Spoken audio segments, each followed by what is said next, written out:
વલસાડ શાકભાજી માર્કેટમાં બનેલી ચેઇન સ્નેચિંગની ઘટનામાં આંતરજિલ્લા ગેંગને વલસાડ જિલ્લા પોલીસે કાશ્મીરનગર પુલ પાસેથી ઝડપી પાડી।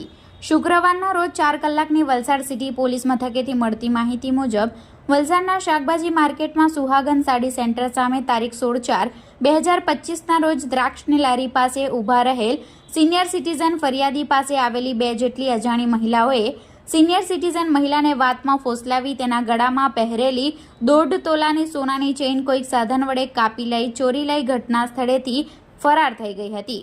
જે નોંધાયેલી ફરિયાદના આધારે વલસાડ સિટી પોલીસની ટીમે આ મહિલાઓને ઝડપવા માટે પેટ્રોલિંગમાં હતી। જે દરમિયાન બાતમી મળી હતી કે એક અર્ટિગા કાર નંબર GJ03AF8748 માં લઈ લીલાપોર 4 રસ્તા તરફ વલસાડ સિટી તરફ આવી રહ્યા છે। જે બાતમીના આધારે કાશ્મીરનગર પુલ પાસેથી કારમાં 3 પુરુષ આરોપી અને 2 મહિલા આરોપીઓને ઝડપી પાડ્યા હતા। ચોરીમાં ગયેલ મુદ્દામાલ સોનાની ચેઇન જેની કિંમત 75,000, ઉપયોગમાં લેવાયેલી Ertiga car, cutter, mobile phone સાથે આ ગેંગને વલસાડ સિટી પોલીસે કાશ્મીરનગર પુલ પાસેથી ઝડપી પાડવામાં સફળતા મેળવી છે।